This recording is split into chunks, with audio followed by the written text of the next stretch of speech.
చంద్రగ్రహణం సందర్భంగా జగిత్యాల జిల్లా ధర్మపురి లక్ష్మీనరసింహస్వామి ఆలయాన్ని ఉదయం 9 గంటలకు ఆలయ అధికారులు మూసివేశారు. స్వామివారి ఆలయంతో పాటు అనుబంధ ఆలయాల్లో ఉదయం వేళల్లో అర్చకులు స్వామివార్లకు నిత్య పూజలు, అభిషేకాలు నిర్వహించి ఆలయాలను మూసివేశారు. గ్రహణ అనంతరం తిరిగి రేపు ఉదయం ఆలయాన్ని తెరిచి ఆలయ సంప్రోక్షణ నిత్య అభిషేక పూజల అనంతరం స్వామివారి భక్తులకు దర్శనం ఇవ్వనున్నట్లు ఆలయ అధికారులు, అర్చకులు తెలిపారు. స్వామివారి బ్రహ్మోత్సవాల సందర్భంగా ఈరోజు సాయంత్రము బ్రహ్మ పుష్కరిణిలో జరగనున్న స్వామివారి తెప్పోత్సవాన్ని చంద్రగ్రహణం సందర్భంగా రద్దు చేసి డోలోత్సవం మాత్రమే నిర్వహించారు.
ఈరోజు సంపూర్ణ చంద్రగ్రహణాన్ని పురస్కరించుకొని జగిత్యాల జిల్లా ధర్మపురి పట్టణంలోని శ్రీ లక్ష్మీనరసింహస్వామి వారి దేవస్థానంలో ఇప్పుడే ద్వారబంధనం, అన్ని దేవాలయాలు ద్వారబంధనం చేయబడినవి. ముఖ్యంగా ఇక్కడ ధర్మపురి దేవస్థానంలో బ్రహ్మోత్సవాలు జరుగుతున్నాయి.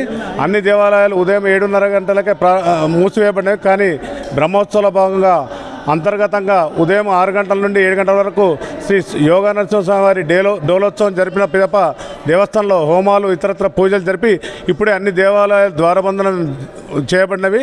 అదేవిధంగా రేపు అనగా తేదీ 4/3/2026 రోజున శ్రీ ఉగ్రనరసింహ వారి తెప్పోత్సవం, డోలోత్సవం కార్యక్రమం అద్భుతంగా, వైభవంగా ప్రతి సంవత్సరం వల్ల సాయంత్రం 4 గంటలకు నిర్వహించబడుతుంది. కావున భక్తులు గమనించి రేపు ఉదయం సంప్రోక్షణ అభిషేకం అనంతరము ఉదయం 8:30 గంటల నుండి దర్శనాలు చేసుకోవచ్చు అని కోరుతున్నాము.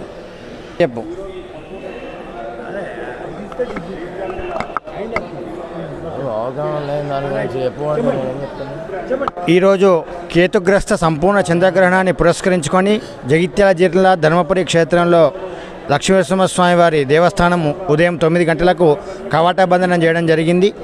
అయితే స్థానికంగా ఇక్కడ బ్రహ్మోత్సవాలు జరుగుతున్నాయి కాబట్టి ఉదయం 3 గంటలకే స్వామివారికి మేలుకొలుపు, సుప్రభాత సేవ నిర్వహించి అభిషేకాలు, పూజలు, హారతి మొదలుకొని ఇత్యాది పూజలన్నీ నిర్వహించి ఉదయం 6 గంటలకు స్థానిక బ్రహ్మపుష్కరిణిలో స్వామివారికి డోలోత్సవ కార్యక్రమం నిర్వహించడం జరిగింది. తదనంతరము మంగళ వాయిద్యాలతో స్వామివారిని ఊరేగింపుగా లోపలికి తీసుకొని వచ్చి బ్రహ్మోత్సవాలు నిర్వహించేటటువంటి హోమాలు, అదేవిధంగా బలిహరణాలు ఇత్యాది పూజలన్నీ నిర్వహించి ఇప్పుడు 9 గంటలకు ద్వారబంధనం చేయడం జరిగింది. రేపు ఉదయం మళ్ళీ గ్రహణ దోష నివారణార్థం జరిగేటటువంటి హోమాలు నిర్వహించి అదేవిధంగా సంప్రోక్షణ, పుణ్యవాచనము ఇత్యాది అభిషేకాలను కూడా నిర్వహించి భక్తులకు దర్శనం ఇవ్వడం జరుగుతుంది. కావున భక్తులందరూ కూడా